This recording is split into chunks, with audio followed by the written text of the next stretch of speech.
Halo,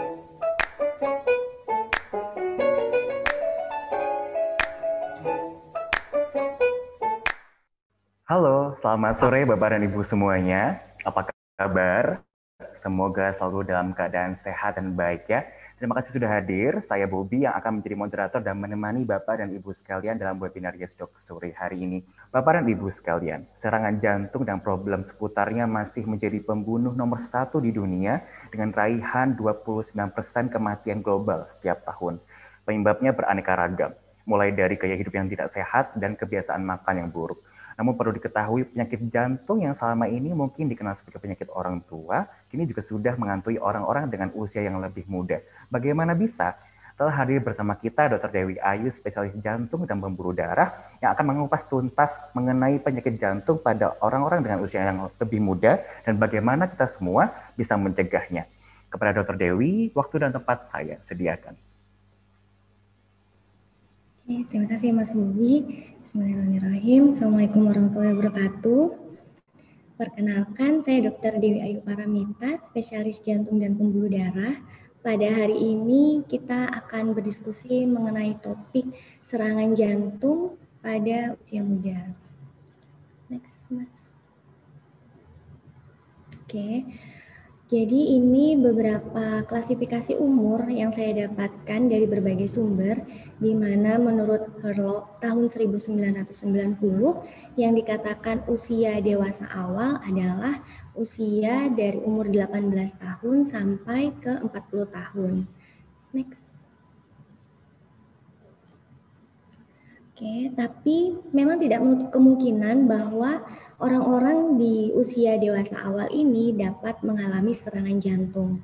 Jadi di sini saya tampilkan gambar dari penelitian Virgo, di mana pada penelitian ini di tahun 2015 itu ada 3.501 orang laki-laki dan perempuan di mana usianya yang masuk dalam subjek penelitian itu kurang dari sama dengan 55 tahun. Ternyata dari 3.500 orang itu 2.425 diantaranya dia terkena serangan jantung dan penyebab paling utamanya adalah karena ruptur dari plak sumbatan di pembuluh darah koroner. Jadi pembuluh darah koroner itu adalah pembuluh darah yang mengalirkan nutrisi dan darah ke jantung itu sendiri. Jadi jantung selain pompanya untuk fungsinya untuk memompa ke seluruh tubuh darahnya, dia juga harus dikasih nutrisi dan dialiri darah yang difasilitasi oleh arteri koroner. Nah, untuk penyebab lainnya ada, tapi hanya sekitar 11% saja. Next, Mas. Oke, jadi dari penelitian Virgo itu 88% itu terjadi karena ruptur. Jadi ada sumbatan di pembuluh darah koroner, pembuluh darahnya jantung, kemudian dia pecah bikin sumbatan hampir total atau sampai ke sumbatan pembuluh darah koroner yang total. Kemudian sekitar 11%-nya itu yang non-obstruktif. Jadi pembuluh darahnya sumbatannya tidak terlalu banyak, tapi dia menyebabkan serangan jantung. Itu bisa karena spasme dari pembuluh darah jantung atau karena narkotika sehingga terjadi peningkatan aktivitas saraf simpatis yang akan menyebabkan peningkatan dari denyut jantung dan bikin orang itu terasa jadi keringat dingin. Kemudian ada gangguan dari irama jantung. Jadi irama jantungnya selalu tidak teratur, itu biasanya disebut atrial fibrilasi atau karena ada pembengkakan dari ruang-ruang jantung. Nah, itu juga bisa menyebabkan serangan jantung walaupun tidak ada pembuluh darah jantung yang signifikan dia penyumbatannya. Selain itu bisa disebabkan karena diseksi dari pembuluh darah jantung. Diseksi itu jadi pembuluh darah itu ada 3 lapisan. Nah, kalau dia terjadi diseksi, dia ada robekan terutama di lapisan paling dalam dari pembuluh darah. Terus kemudian yang lagi banyak karena pandemi seperti ini adalah miokarditis. Miokarditis itu adalah peradangan di otot jantung. Next, Mas. Nah, ini kalau misalnya ada pasien dengan serangan jantung, kemudian ternyata ada kelainan, kita harus melihat dari yang pertama tetap gejalanya, apakah khas untuk serangan jantung atau tidak, kemudian dari rekam jantungnya, dan kemudian kita ada pemeriksaan darah yaitu enzim jantung. Kemudian untuk memastikan apakah pasien ini memang ada sumbatan yang signifikan di pembuluh darah koroner, pembuluh darah jantungnya, kita akan melakukan namanya coronary angiography. Coronary angiography ini modalitasnya banyak, ada yang langsung di kateterisasi jantung. Jadi yang biasanya kalau misalnya Bapak atau Ibu pernah tahu ada saudara atau bahkan diri sendiri pernah melakukan pemasangan ring jantung, atau kita bisa melewati modalitas lain seperti CT angiografi atau MRI jantung, di mana nanti akan dibagi dua. Dia ada yang epikardial, jadi memang di pembuluh darah besarnya dari koroner, pembuluh darah jantung itu ada dua yang besar kanan dan kiri, kemudian pembuluh darah kiri dia ada lagi cabang dua yang besar, kiri depan sama kiri samping. Nah, kalau misalnya ada sumbatan, kita bilangnya plak di arteri koroner. Kalau misalnya ternyata integritas dari pembuluh darah itu tidak bagus, misalnya ada robekan, kita sebutnya diseksi dari arteri koroner. Atau pembuluh darah koroner itu yang besar bisa terjadi spasme. Spasme itu penyempitan tapi tidak ada sumbatan atau plak di dalam pembuluh darahnya. Kalau yang mikrovaskuler, jadi pembuluh darah jantung yang besar itu dia ada cabang-cabang kecilnya. Nah, cabang-cabang yang kecilnya itu bisa terjadi kelainan juga, yang itu dapat menyebabkan beberapa segmen dari otot jantung itu mengalami kelainan. Misalnya pada pasien dengan spasme di mikrovaskulernya itu bisa terjadi penyempitan di pembuluh darah kecil cabang dari arteri koroner yang dia bikin segmen dari jantungnya itu tidak berfungsi dengan sempurna, tapi waktu di angiografi tidak kelihatan kalau misalnya ada kelainan. Atau karena miokarditis, karena ada peradangan di pembuluh darah jantungnya. Yang lain ada takut subo dan emboli dari koroner. Next, Mas. Ini untuk perjalanan bagaimana terjadinya penyumbatan di pembuluh darah jantung. Jadi, ini kursornya kelihatan nggak ya, Mas? Ini gambarnya, ini di dalam pembuluh darah, jadi yang warna merah agak lonjong itu sel darah merah. Kemudian yang putih itu sel darah putih terdiri dari banyak sel, yang paling terutama adalah monosit. Nah, ada lapisannya itu lapisan pembuluh darah. Jadi seperti yang saya bilang tadi, pembuluh darah ada 3 lapisan. Yang paling dalam itu ada satu lapisan pembuluh darah namanya sel endotel. Nah, sel endotel ini apabila banyak faktor risiko dari penyakit jantung koroner yang tidak bisa dikontrol dengan baik, dia akan menyebabkan integritas dari sel endotel ini menjadi lebih buruk. Apabila terjadi kerusakan pada sel endotel, disebutnya disfungsi endotel, maka akan terjadi peningkatan dari molekul adesi dan sel-sel radang. Nah, karena ada peningkatan dari sel-sel radang, maka sel darah putih itu kan tugasnya melawan benda asing ada dalam tubuh. Dia punya radar, ternyata ada kerusakan di dalam tubuh kita. Jadi sel darah putihnya itu nanti akan masuk ke dalam lapisan pembuluh darah, terutama monosit. Monosit masuk ke dalam pembuluh darah di mana nanti ada kolesterol jahat LDL, oksidasi LDL. Kolesterol jahat yang teroksidasi itu juga masuk ke dalam sel pembuluh darah, dia akan memakan. Monosit akan berubah menjadi makrofag dan akan memakan sel kolesterol jahat itu. Kemudian kalau misalnya makrofag itu sudah banyak memakan kolesterol jahat, dia akan membesar membentuk sel busa. Kalau sel busanya banyak dan kemudian berkumpul di satu tempat, dia akan membentuk lapisan lemak. Lapisan lemak yang akan semakin banyak di situ akan menyebabkan sumbatan atau plak di dalam pembuluh darah. Next, Mas. Nah, sumbatan di dalam pembuluh darah itu nanti dia sebenarnya akan dilingkupi akan dikasih selubung namanya fibroscape. Kalau misalnya ternyata di dalam situ lapisan lemaknya itu banyak, kemudian dia nanti akan menyebabkan banyak sel radang yang semakin banyak berkumpul di situ, dia akan menyebabkan penghambatan dari produksi kolagen, di mana nanti fibroscape-nya akan semakin tipis. Kalau fibroscape-nya semakin tipis, dia akan mudah pecah. Itu yang namanya kita sebut dengan ruptur plak. Kalau misalnya dia sumbatannya lebih dari 70%, kemudian ada nyeri dada khas lebih dari 20 menit, ada perubahan EKG juga, itu atau dia terjadi sumbatan yang total, kita sebutnya dengan serangan jantung. Next, Mas. Ini penelitian terbaru dari AVIGI, penelitian AVIGI, di mana di sini ada 880 pasien yang punya sumbatan jantung dan ada yang punya sumbatan jantung dan stabil, ada yang sudah terkena serangan jantung dan usianya itu kurang dari sama dengan 45 tahun. Di sini pasien akan di follow up selama 20 tahun. Baru publish di tahun 2019 kemarin. Jadi di sini diketahui pada pasien-pasien yang punya penyumbatan pembuluh darah jantung maupun yang sudah terkena serangan jantung, ternyata per 5 tahun follow up itu akan terjadi peningkatan dari major adverse cardiovascular event. Jadi dia serangan jantungnya akan lebih buruk, kemudian akan terjadi stroke sampai ke kematian.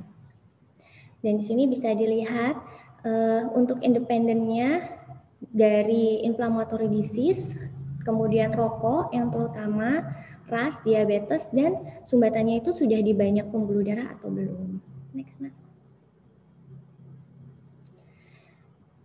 Kita harus tahu apa saja faktor resiko yang menyebabkan seseorang itu dapat terjadi penyumbatan di pembuluh darah jantungnya.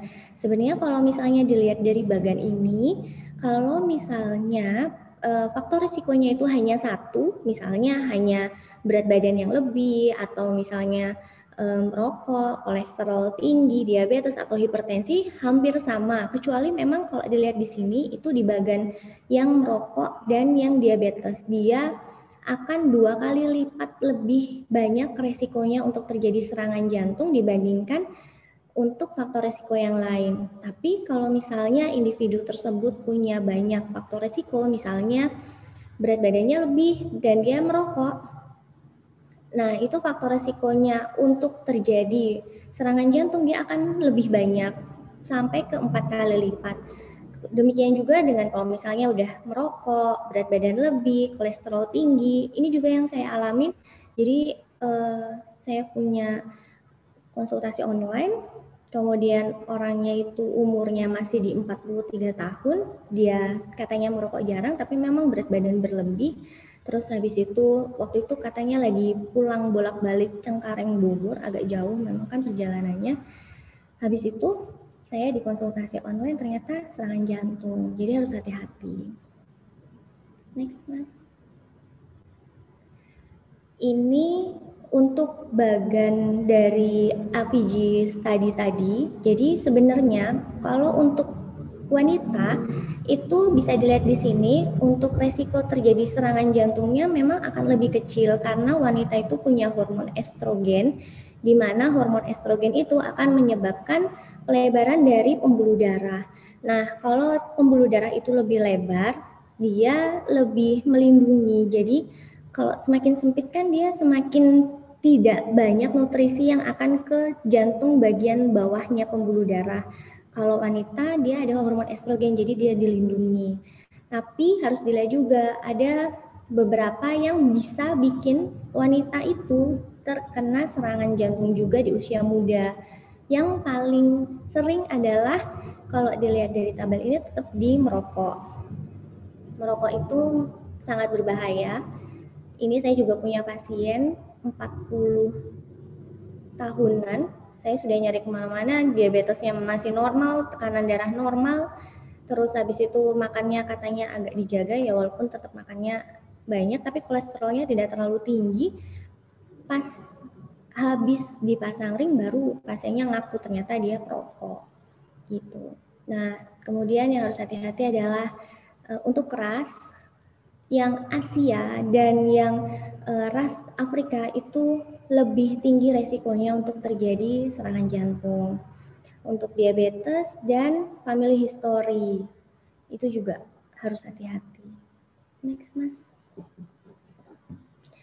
Ini penelitian mengenai perbandingan antara pasien-pasien yang mengalami serangan jantung di usia yang muda dan yang tua. Di sini didapatkan bahwa kalau misalnya dilihat yang merah itu usianya yang lebih muda, yang biru yang usianya lebih tua.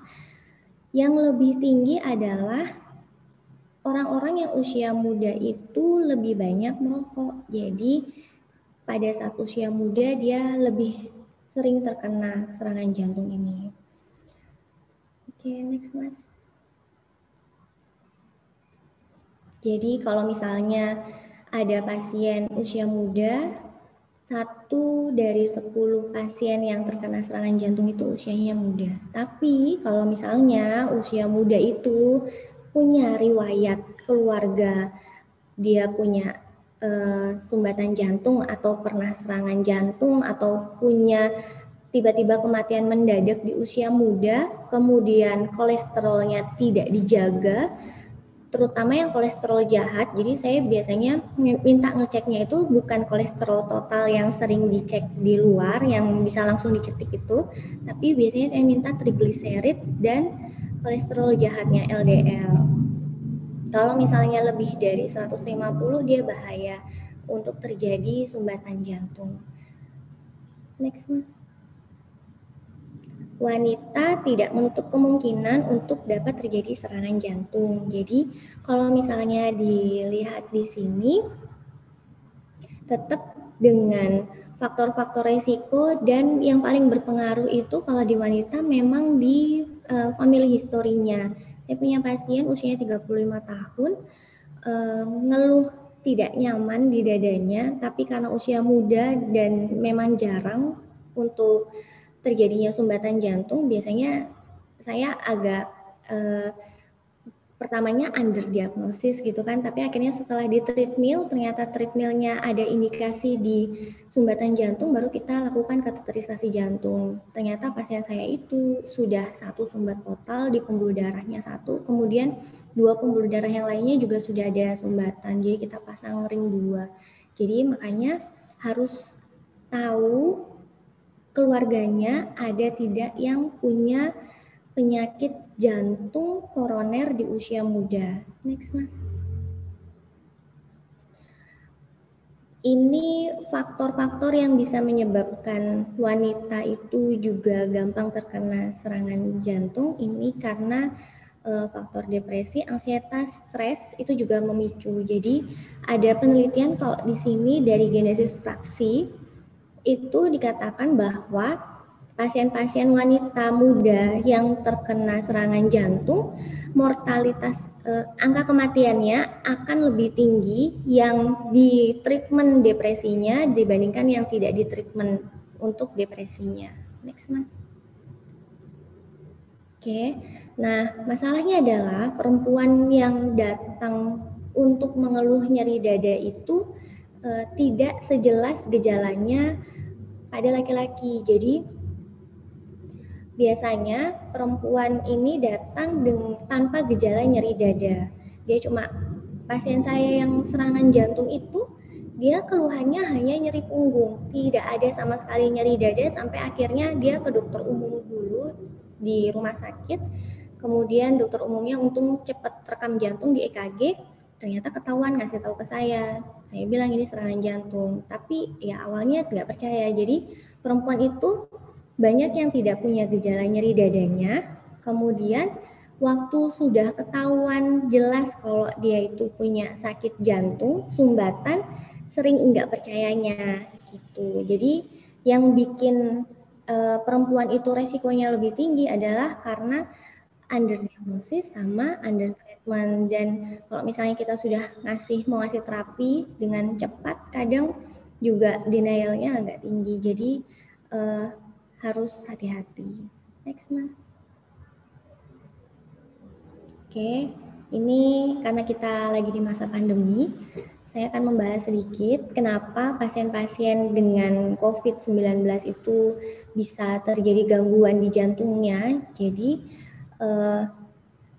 protein dari virus corona itu akan berikatan dengan molekul S2 yang ada di tubuh.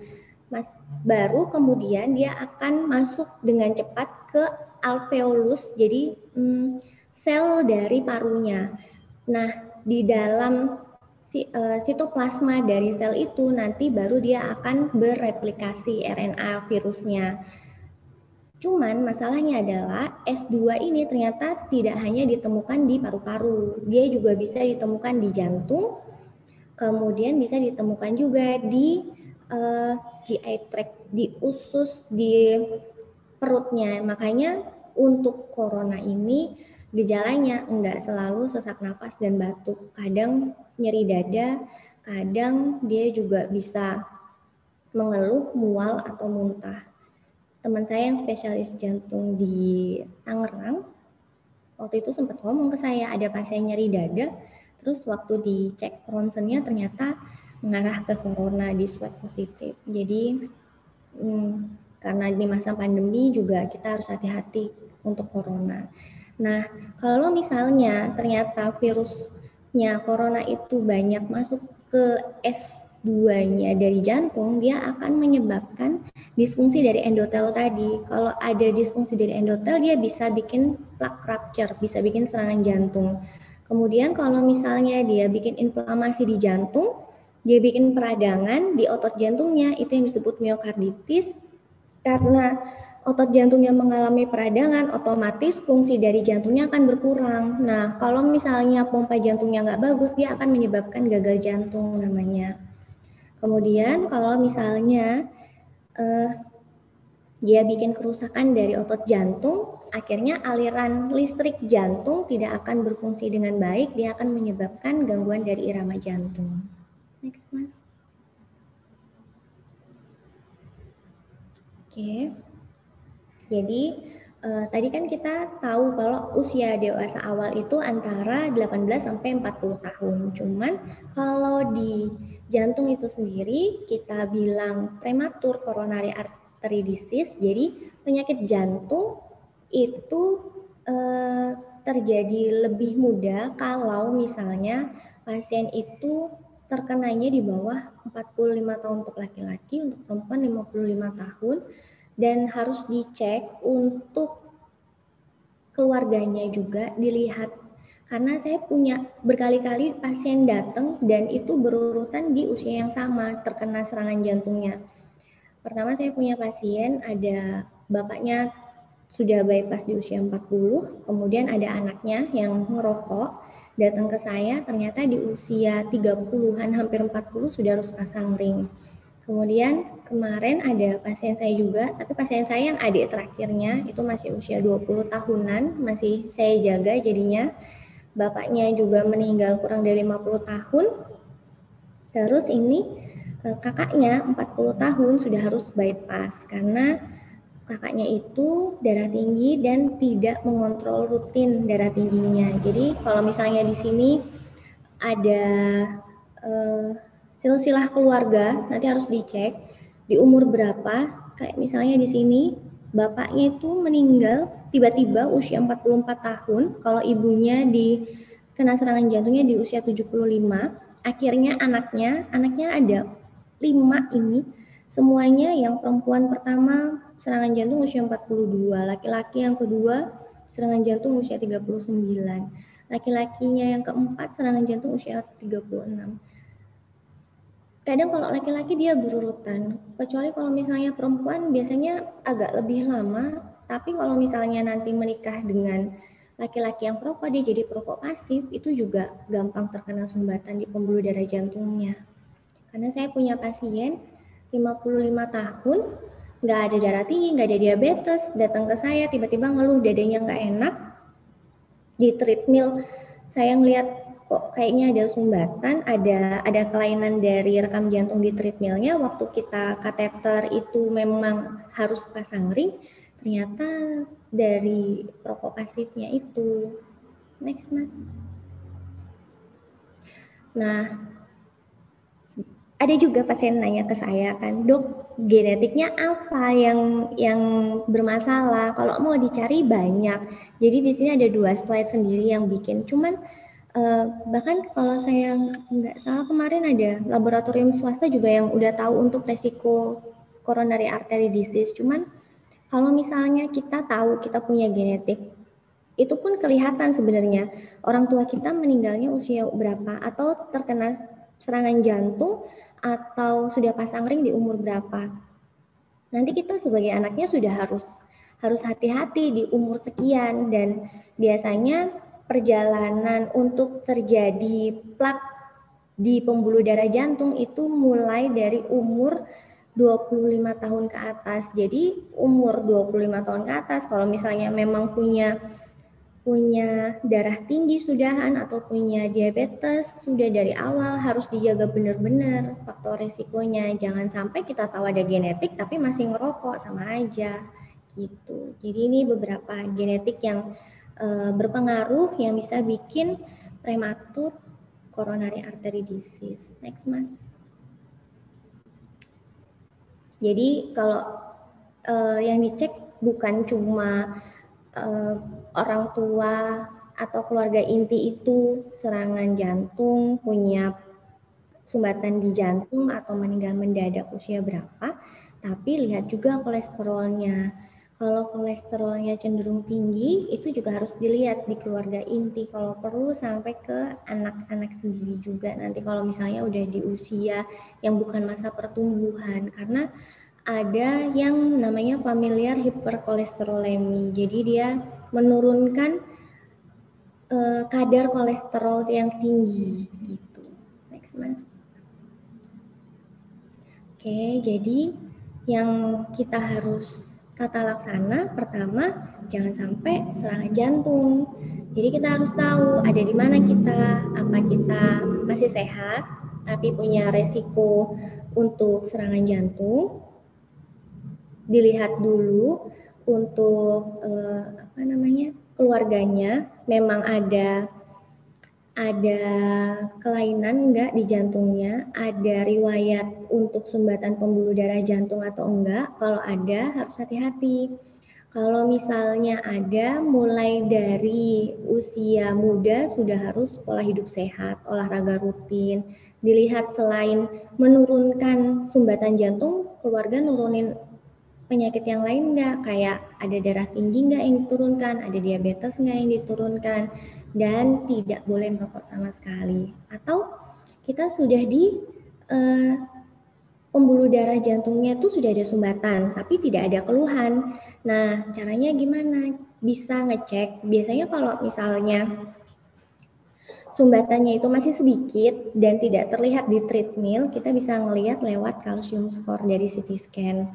Kalau misalnya ternyata kalsium skornya nih usia muda tapi udah di atas 100, berarti untuk usia-usia berikutnya kalsium skornya akan bisa meningkat dengan tinggi kalau tidak dibantu dengan misalnya obat pengencer darah atau obat kolesterol. Jadi harus dicek, kalau mau juga konsultasi bisa. Dan kita ada skor di sini, jadi bisa dilihat ada ASCVD score sama lifetime risk score. Nanti bisa di Google terus masukkan data yang diperlukan di situ. Kemudian atau misalnya nih ternyata kita udah punya sumbatan di atas 70% atau di atas 50%. Biasanya yang ada gejala itu kalau sumbatannya sudah di atas 50%. Nah, itu namanya prevensinya harus lebih agresif lagi biar tidak terjadi serangan jantung. Kalau misalnya sudah terjadi serangan jantung, ya harus dilihat. Kalau memang di atas 70% harus pasang ring, ya dipasang ring. Tapi kalau misalnya sumbatannya sudah terlalu banyak, karena ada banyak juga pasien-pasien yang dia ngeluh nyeri dada, tapi ngomong ke keluarganya nggak apa-apa, karena begitu dia nyeri dada, dia istirahat dulu, terus nyeri dadanya hilang. Padahal itu sebenarnya sudah tanda kalau dia itu punya sumbatan. Nah, biasanya pas datang ke dokter jantung itu sudah banyak sumbatannya. Jadi harus di bypass. Next, Mas. penata laksanaan pertama yang paling utama yang selalu saya ulang-ulang adalah harus di stop merokoknya. Jangan merokok sama sekali kalau punya faktor risiko. Jadi kemarin saya punya pasien itu umurnya 43 tahun, datang ke saya nyeri dada, ngerokok. Ternyata keluarganya itu orang tuanya memang meninggal muda. Saya treadmill, terus habis itu ternyata sudah mengindikasikan sumbatan. Waktu di kateter, ternyata dia harus pasang ring sampai di 3 pembuluh darah. Kemudian kakaknya itu usianya kan lebih tua tapi nggak merokok, cuman dia diabetes. Nah, entah kenapa dia nggak ngelihat adiknya yang usia muda itu sudah dipasang ring 3 kali. Si kakak ini makannya masih sembarangan, gula darahnya sering tinggi. Jadi kemarin usia 47 tahun akhirnya serangan jantung. Jadi harus hati-hati. Jangan merokok. Kalau tidak merokok, mulai dari 20 menit setelah berhenti merokok, denyut jantung akan turun karena tadinya kita menghirup oksigen itu kurang. Tubuh misalnya butuh oksigen itu 10, tapi dengan adanya rokok, jelas oksigen yang masuk ke dalam tubuh akan berkurang, misalnya jadi 7 atau 5. Nah, akhirnya tubuh itu membuat mekanisme di mana dia harus memenuhi kebutuhan oksigen yang kurang itu. Salah satu caranya adalah dinaikkan denyut jantungnya biar metabolismenya itu akan lebih bagus di tubuhnya. Tapi kalau misalnya denyut jantungnya itu dinaikkan, otomatis jantung itu dalam kondisi seperti kayak lari. Jadi kan agak cepat capek. Kalau misalnya jantung itu cepat capek, dia kurang relaksasi, padahal untuk suplai ke pembuluh darah koroner itu pada saat jantung relaksasi. Nah, kalau relaksasinya kurang, otomatis darah yang ke pembuluh darah jantung itu juga akan berkurang. Jadinya nanti makin lama metabolisme di dalam jantung itu sendiri lama-lama tidak terpenuhi. Gitu. Nah, kalau misalnya sudah berhenti merokok, berapa tahun dibilang sudah tidak merokok, bagus lagi tubuhnya itu di 15 tahun. Next. Kalau misalnya tidak berhenti merokok, jadi ada pasien dokter lain, dia sudah pasang ring berkali-kali dan masih tetap merokok, katanya, nggak apa-apa, nanti dipasang ring lagi. Jangan, karena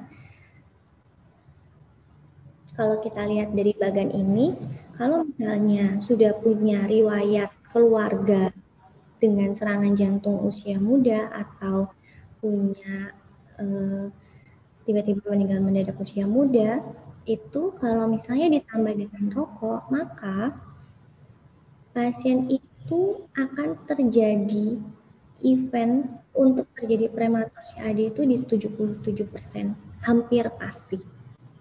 Bahkan saya sampai ditanya gini sama pasien saya, dokter itu nggak meriksa tapi sudah tahu saya ada sumbatan, dibilang gitu.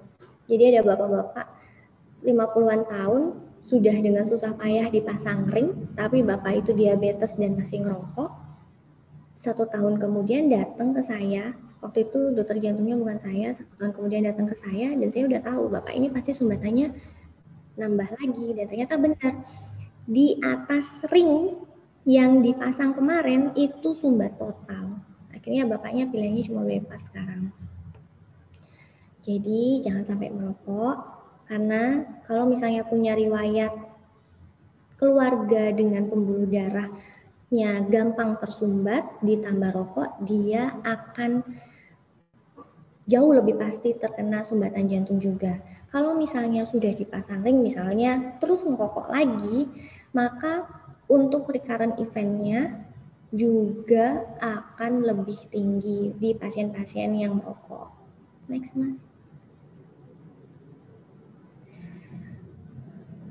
Kemudian tadi sudah disebutkan kalau berat badan berlebih itu bisa bikin pembuluh darahnya juga gampang tersumbat. Jadi yang harus diperbaiki adalah pola gaya hidup, kemudian Caranya untuk tekanan darah juga, nanti untuk targetnya adalah kalau di usia kurang dari 60 tahun, target tekanan darahnya di bawah kurang dari sama dengan 140/90.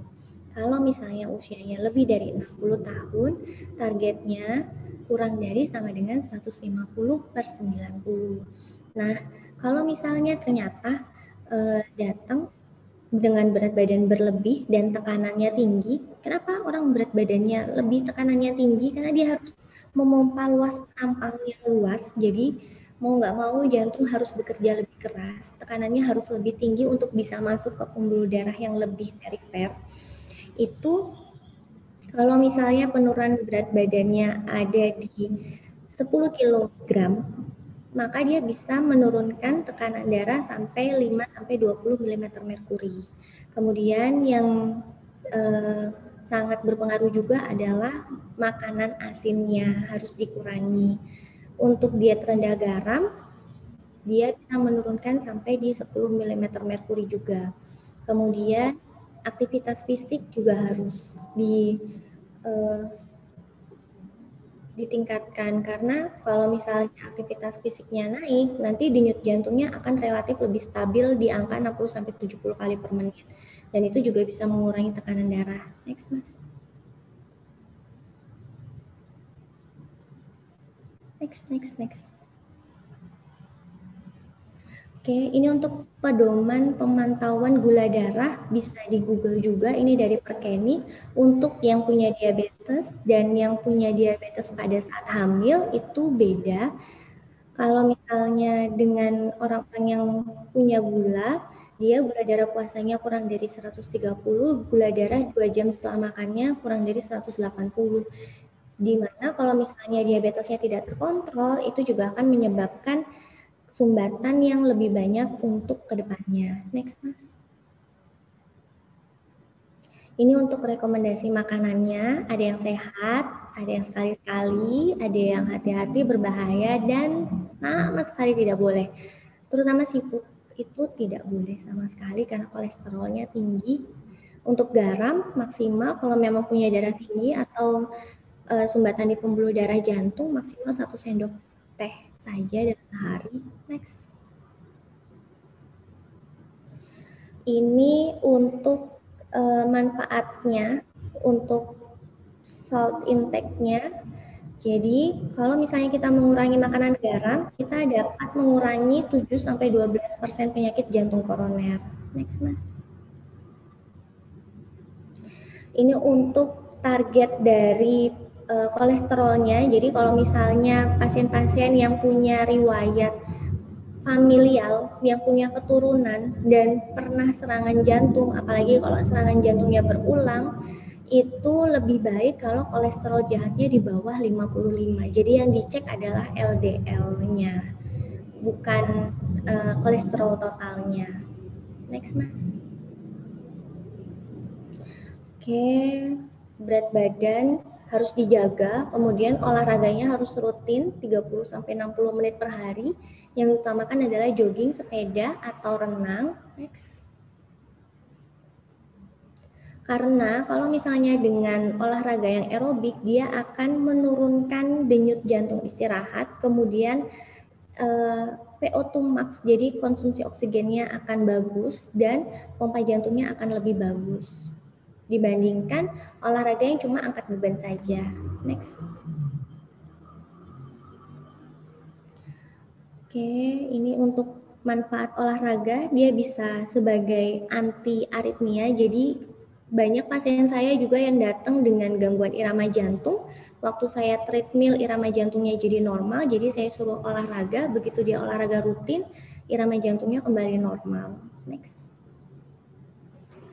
Ini yang harus dilakukan untuk menghindari corona karena bisa menyebabkan peradangan dari sel-sel jantung. Jangan lupa pakai masker kalau keluar rumah. Jangan lepas masker walaupun sama teman sendiri. Next. Oke, ini terjadinya serangan jantung. Jadi nyeri dadanya itu di dada tengah, bisa menjalar ke rahang atau ke punggung, kemudian disertai keringat dingin, Kemudian dia lamanya lebih dari 10 menit. Next. Bisa ini, ada yang dia nyeri dada di ulu hati, ada yang menjalar sampai ke lengan kiri. Intinya adalah nyeri dadanya itu tidak tertahankan, rasa berat, ada keringat dingin, kemudian lebih dari 10 menit. Next. Jadi tadi seperti yang saya bilang, ada yang dia itu tidak merasa nyeri dada, tapi ada rasa-rasa yang nggak enak. Itu biasanya pada orang tua, pada wanita, terutama kalau orang tua dia karena ada neuropati, ada gangguan dari fungsi sarafnya kan, karena sarafnya udah usianya juga sudah seumurnya pasien, jadi dia lebih tidak terasa sama yang diabetes. Next, Mas. Nah, ini caranya kalau misalnya sudah terjadi serangan jantung, kalau ternyata sumbatannya di atas 70%, bisa dilakukan pemasangan ring jantung. Next. Tapi kalau misalnya ternyata sumbatannya banyak, ya kita harus melakukan yang namanya bypass jantung. Jadi diambil pembuluh darah dari kaki, kemudian dibikin jalan tol, bukan memperbaiki jalan yang sudah ada karena sudah saking rusaknya, kita bikin jalan layang ceritanya. Next.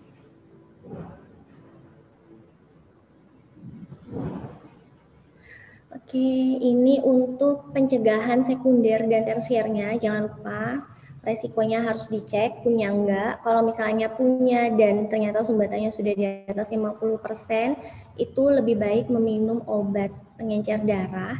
Kemudian kalau misalnya memang punya tekanan darah tinggi, terutama pakai obat-obat yang golongan S inhibitor atau ARB, kontrol tekanan darah, kemudian beta blocker kalau denyut jantungnya tinggi karena jantung butuh relaksasi maksimal agar suplai darah ke pembuluh darah koronernya lebih bagus. Ya, kemudian kolesterolnya harus dijaga, rokoknya harus di stop, berat badannya jangan sampai berlebih, diabetesnya harus dijaga, dan olahraganya harus rutin. Oke. Terima kasih. Oke, terima kasih Dokter Dewi atas pemaparan materinya. Nah, ini memang jadi untuk penyakit jantung sendiri tidak hanya menyerang orang-orang dengan usia yang lebih tua ya, Dok ya, tapi memang dari orang-orang dengan usia yang lebih muda pun mempunyai faktor risiko yang sama agar bahwa mereka itu bisa terkena serangan jantung seperti itu. Nah, sebelum kita beralih ke sesi Q&A dan kita juga sudah mengantongi beberapa pertanyaan, saya ingin menginformasikan kepada Bapak dan Ibu peserta webinar bahwa Bapak dan Ibu bisa berkonsultasi lebih lanjut dengan Dr. Dewi Ayu dengan cara bisa langsung di-scan QR yang sudah kami tampilkan di layar, bisa langsung di-scan QR code-nya atau langsung masukkan link untuk bisa langsung tahu lebih lanjut jadwal appointment dengan Dr. Dewi Ayu. Seperti itu. Oke, kita sudah mengantongi beberapa pertanyaan, Dr. Dewi. Kita akan jawab satu persatu. Nah, yang pertama dari Bapak Salahuddin Al-Ayubi. Halo dok, izin bertanya, selain stres dan pola hidup yang tidak sehat, apalagi ya dok penyebab penyakit serangan jantung dan apakah minyak zaitun bisa mengurangi resiko penyakit atau serangan jantung dok? Terima kasih. Mungkin bisa dijawab, Dr. Dewi.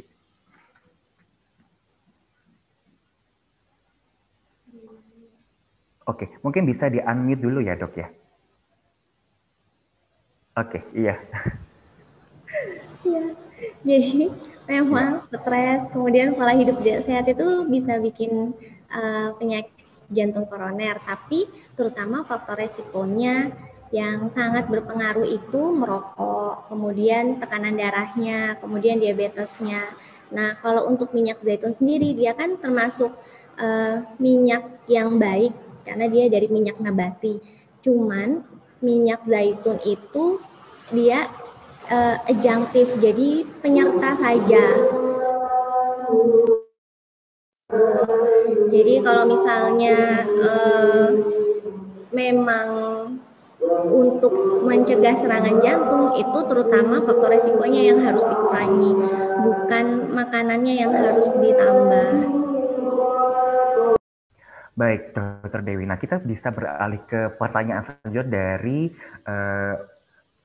Ibu Kiswarini. Nah, ini sudah ada beberapa pertanyaan. Mungkin saya ambil salah satu ya, karena memang sesi Q&A kita cukup terbatas. Nah, oke. kita akan coba ambil salah satu. Apakah ada cara untuk mendeteksi dini untuk mengetahui penyakit jantung, Dok? Apakah harus cek secara berkala dan berapa rentang waktunya? Jadi untuk mendeteksi dini yang awalnya itu ibu bisa ngecek treadmill test di dokter jantung terdekat. Itu bisa dia spesifik untuk kalau misalnya memang ada sumbatan jantung dia akan terlihat. Tapi yang lebih sensitif dan bagus tapi memang tidak spesifik, jadi belum tentu kalau dia tinggi itu jelas-jelas harus dipasang ring, itu bisa di CT scan calcium score gitu. Kemudian kalau untuk cek secara berkalanya, untuk treadmill itu bisa setahun sekali. Untuk CT scan kalau misalnya ibu itu tidak punya faktor resiko yang mengganggu kayak darah tinggi, diabetes atau yang lainnya, bisa sekitar 2 atau 3 tahun sekali, itu nggak apa-apa. Tapi kalau misalnya untuk treadmill biasanya di usia 40 tahun ke atas kita setahun sekali. Kecuali kalau yang punya faktor keturunan biasanya dari usia muda di atas 30-35 tahun udah saya minta untuk ngecek treadmill berkala. Baik, Dokter Dewi. Jadi memang bisa dilakukan untuk pemeriksaan dininya ya, Dok ya. Untuk apakah dari orang tersebut sudah mempunyai faktor risiko terkena serangan jantung ya, Dok ya. Oke, kita beralih ke pertanyaan yang selanjutnya dari Bapak Ferdinand Rastuh. Dok, apa penyebab orang usia lebih muda terkena serangan jantung setelah pos berolahraga? Mungkin bisa dijawab, Dokter Dewi. Oke, jadi bukan karena pos olahraganya, tapi jadi orang usia muda itu dia sudah punya plak jantung sebelumnya karena faktor resikonya bisa dari keturunan yang paling terutama. Kemudian biasanya kalau laki-laki dia walaupun merokok itu paling banyak dia tetap nggak jaga makan dan dia itu merokok. Nah, karena dia sudah ada plak di pembuluh darah jantungnya, kemudian dia olahraga, dan terutama itu biasanya olahraganya dipaksakan, dia sudah tahu dia nggak kuat tapi dia masih maksa, akhirnya denyut jantungnya itu melebihi dari kompensasi tubuhnya. Nah, itu yang akan menyebabkan ruptur dari plak. Makanya kalau misalnya ada pasien di saya mesti ngecek treadmill. Soalnya saya nanti harus tahu di denyut berapa, EKG pasien itu akan berubah menjadi EKG yang jantung itu tidak bisa mengkompensasi, jadi EKG iskemiknya. Di situ saya akan bilang sama pasien tersebut, Bapak kalau mau olahraga boleh, tapi batasan denyut jantungnya itu segini gitu misalnya. Jadi kalau misalnya sudah punya sumbatan jantung atau sudah pernah pasang ring atau misalnya saya pernah punya juga pasien yang pembuluh darah jantungnya itu kecil dari lahir, jadi dia setiap kali di treadmill pasti dia menandakan kalau ada iskemik. Nah, itu kita harus kasih tahu batasan denyutnya berapa. Kemudian nanti caranya biasanya kan sekarang udah bagus, ada alat jam tangan yang bisa tahu denyut jantung. Nah, dari situ nanti kita bisa tahu batasan Bapak atau Ibu olahraga sampai seberapa jauh. Oke, baik. Terima kasih Dokter Dewi atas jawabannya. Nah, karena memang sesi Q&A ini cukup terbatas, jangan khawatir Bapak dan Ibu, bisa langsung tahu lebih lanjut gimana berkonsultasi soal kesehatan jantung, bisa langsung booking appointment dengan Dokter Dewi Ayu dengan langsung scan QR code yang ada di layar dan juga bisa masukkan langsung link yang sudah kami tampilkan di layar ya. Nanti Bapak dan Ibu bisa langsung klik dan akan langsung tahu jadwal appointment Dokter Dewi Ayu available di hari apa dan pukul berapa. Nah, bagaimana sih booking appointment dan berkonsultasi di aplikasi YesDoc? Saya akan tampilkan video berikut ini.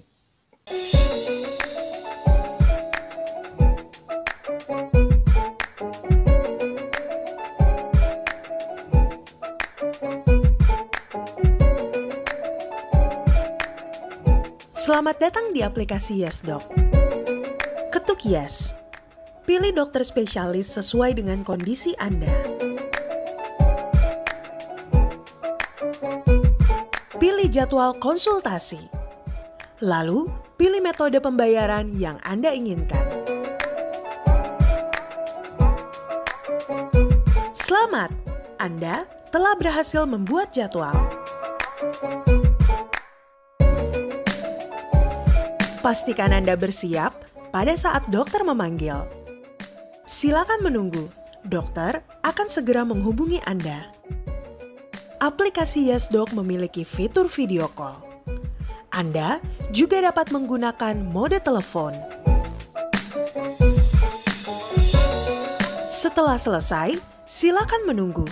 Dokter akan segera mengirimkan rangkuman konsultasi Anda.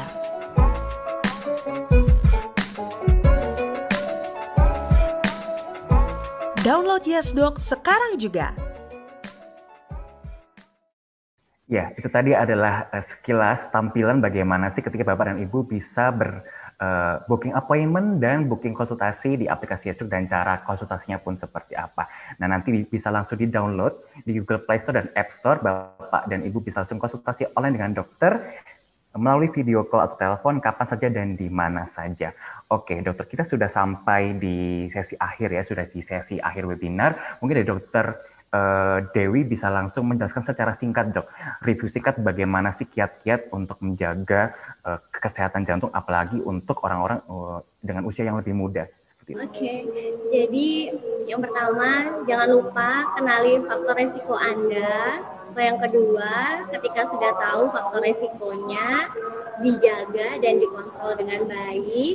Jangan lupa pola hidup sehat, dan karena ini masa pandemi, tolong, sekali lagi tolong, jangan lupa pakai maskernya, karena ini sebentar lagi mau long weekend, terus kemudian libur panjang, tadi habis pemilu juga.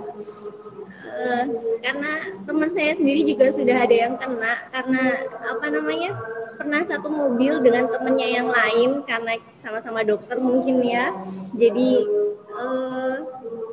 nggak tahu kalau misalnya itu juga tetap berbahaya, akhirnya ini terkena juga.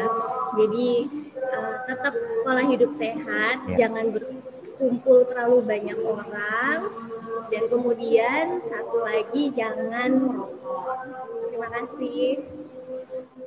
Ya, oke. Ayo Bapak dan Ibu bisa diperhatikannya saran yang sangat harus diperhatikan nih dari Dokter Dewi, bahwa apalagi di tengah masa pandemi seperti ini kita harus menjaga kesehatan betul-betul untuk bisa menjaga jarak, kemudian bisa memakai protokol kesehatan untuk tetap pakai masker juga tentunya ketika harus beraktivitas di dalam maupun di luar ruang, agar bisa mengurangi resiko dari COVID, apalagi Bapak dan Ibu yang mungkin mempunyai problem seputar jantung, seperti itu. Oke Bapak dan Ibu, sekali lagi saya ucapkan terima kasih atas kehadirannya. Semoga webinar kali ini dapat bermanfaat untuk Bapak dan Ibu sekalian. Jangan lupa jaga terus kesehatan, stay safe and stay healthy. Terima kasih, selamat sore.